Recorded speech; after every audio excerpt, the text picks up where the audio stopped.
ท่านอยากทำในศาสนาขอแผ่เจตนาขอกล่าวสำเนียงเสียงธรรมแผ่เจตนาแผ่ศรัทธาแผ่ความรู้สึกนึกคิดแผ่นำจิตนำใจอันดีงามของเจ้าอาเจริญธาซึ่งเป็นเกียรติน้องของท่านลูกเต้าทุกคนแต่ขณะที่น้องผู้มาบอกผู้บอกสุดตรงนี้กับพระการตั้งจิตตั้งใจดีงามเป็นบุญเป็นกุศลเพื่อจะได้สร้างทานบุญกาไตสารคมสามพร้อมทั้งอาจารย์ที่มีหาประการในวันนี้เด้อสาธุสาธุนะโมตัสสะภะคะวะโตอะระหะโตสัมมาสัมพุทธัสสะ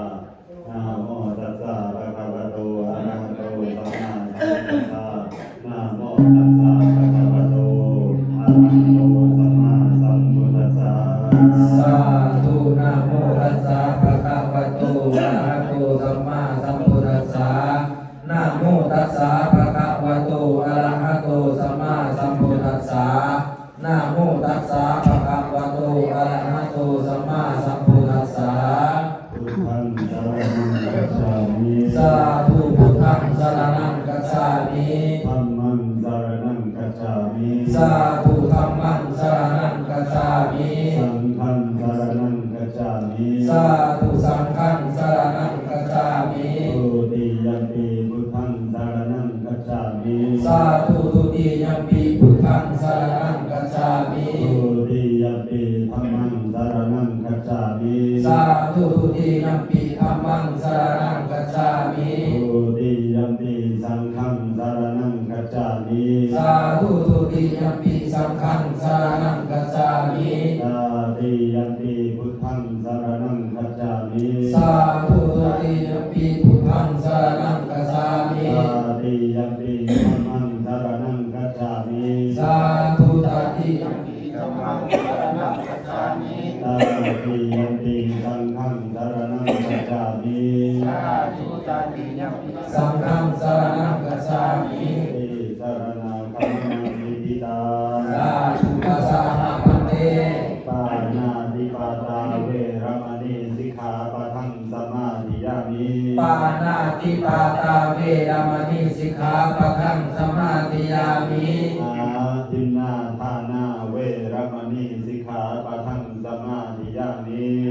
ทินนาทานาเวรมณีสิกขาปะทังสมาธิยามิ กาเมสุมิสาจาราเวรมณีสิกขาปะทังสมาธิยามิ กามิสุวิสาจาราเวรมณีสิกขาปะทังสมาธิยามิ โมสาวาทาเวรมณีสิกขาปะทังสมาธิยามิ มุสาวาทาเวรมณีสิกขาปะทังสมาธิยามิ สุราเมรยาปัจจาปมาทัฏฐานาเวรมณีสิกขาปะทังสมาธิยามิ สุรามีระยะปัจจปมาทัฏฐานาเวรมณีสิกขาปะทังสมาธิยามิ อิมานิปัญจสิกขาปะทานิสิเรนะสุขติกันติสิเรนะโภคสัมปทาสิเรนะนิพุติกันติตัสสมาสิลังวิโสทาเย สาธุอิมานิปัญจสิกขาปะทานิธรรมทิยามิดุติยัมปิอิมานิปัญจสิกขาปะทานิสัมมาทิยามิตติยัมปิอิมานิปัญจสิกขาปะทานิสัมมาทิยามิสาธุสาธุ ไม่ประทาน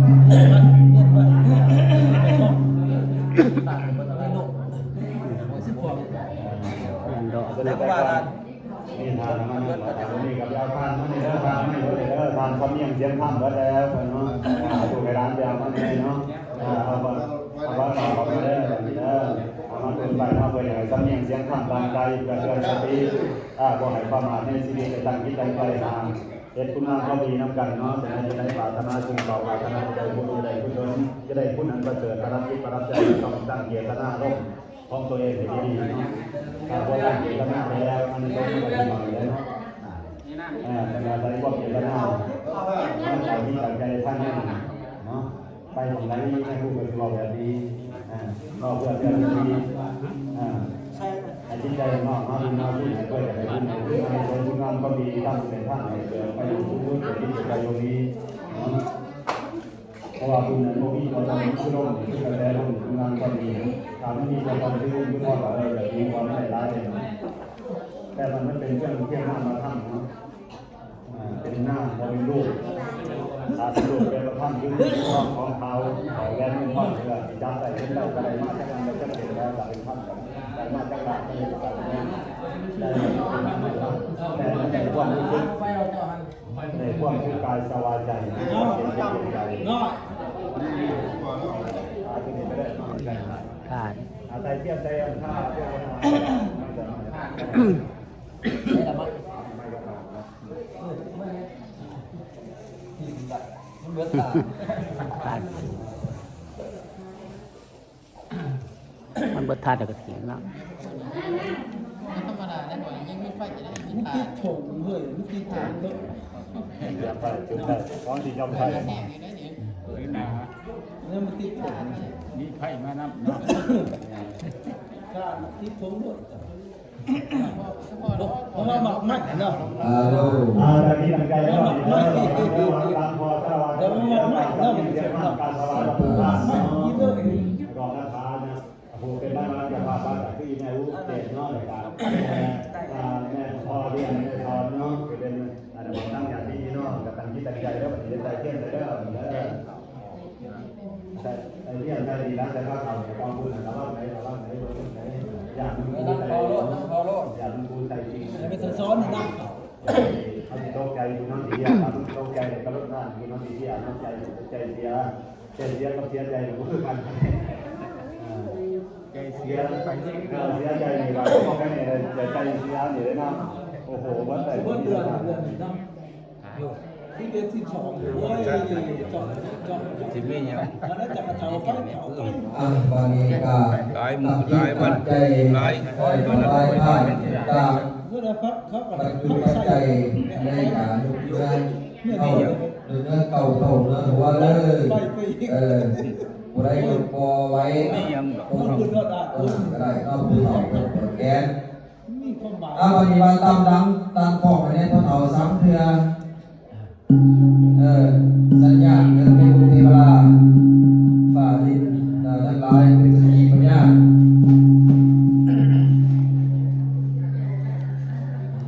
สาธุสาธุนะโมตัสสะภะคะวะโตอะระหะโตสัมมาสัมพุทธัสสะนะโมตัสสะภะคะวะโตอะระหะโตสัมมาสัมพุทธัสสะนะโมตัสสะภะคะวะโตอะระหะโตสัมมาสัมพุทธัสสะสาธุอิมังพันเตกัมภาลานังรัตนะไตนังพุทธารูปังกัปปาลุขังอาภิปูสยามะสาธุพุทธาภูษามหาเตสะวันโตธัมมาภูษามหาปัญโยสังฆาภูษาโภควะโห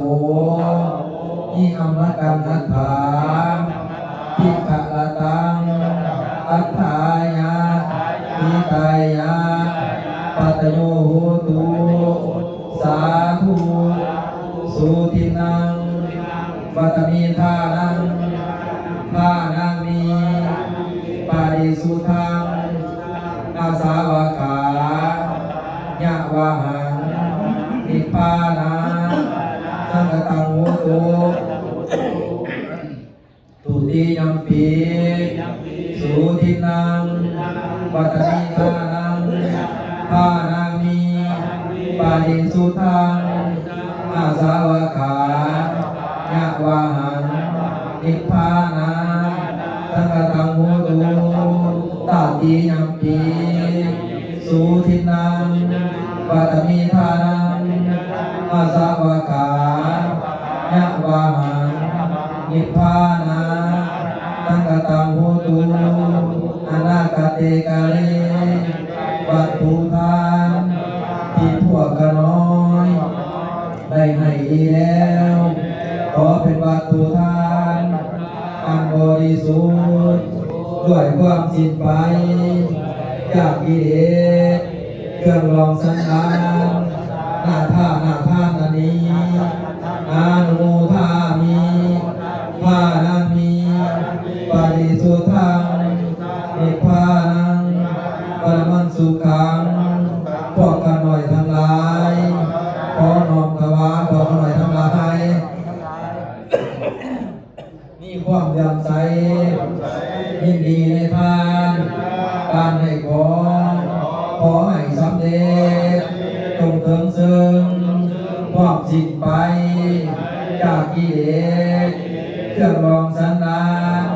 ในกฎตการให้ภาคข้างหน้านั่งด้วยเถิดขอเดชะส่วนบุญส่วนกุศลทั้งหลายเหล่านี้อันมีพวกข้าน้อยทั้งหลายหมายถึงเจ้าสัทธาผู้มีชื่อว่าแม่อุเกศพ่อแม่ลูกได้หลานพ่อเฮียนแม่สอนพ่อแม่ลูกได้หลานพ่อโบราณแม่เพิ่นพ่อแม่ลูกได้หลานพ่อพ่อญาติพี่น้องผู้อยู่ไกลและอยู่ไกลเพื่อจะขออุทิศต่อพิณฑบาตแด่โภชนาอาหารแด่ต้นกะลาพืชแด่กองอาถาเพื่อจะขออุทิศฝากไปถึงดวงวิญญาณของเฒ่าแด่ผู้เป็นลูกแด่เป็นน้องชายแด่เป็นอาวผู้เป็นญาติพี่น้องที่ได้มรณะจากโลกนี้ไปสู่ปรโลกเบื้องหน้าแล้วนั้นขอจงบอกวิญญาณของเฒ่าแด่จงมาหับเอาส่วนบุญส่วนกุศลคือข้าวบิณฑบาตแด่โภชนาอาหารแด่ต้นกะลาพืชแด่กองอาถาพร้อมด้วยเครื่องบริวารทั้งหลายเหล่านี้ที่แม่และอ้ายน้องและญาติพี่น้องในอุทิศในนี้ให้เหมือนดังเฒ่าแด่เองได้กระทำเอาเองนั้นด้วยเถิดถ้าหากว่าดวงวิญญาณของเฒ่าแด่ตาไกลหับแล้วถ้าโลกทุกข์ก็ขอให้พ้นจากทุกข์ถ้าถึงสุขขอให้สุขยิ่งขึ้นไปตามต่อเข้าสู่ปณิพพานในอนาคตการให้ภาคข้างหน้านั่งด้วยเถิดขอเดชะส่วนบุญส่วนกุศลทั้งหลายเหล่านี้อันมีเจ้าศรัทธาได้สร้างกองอาถ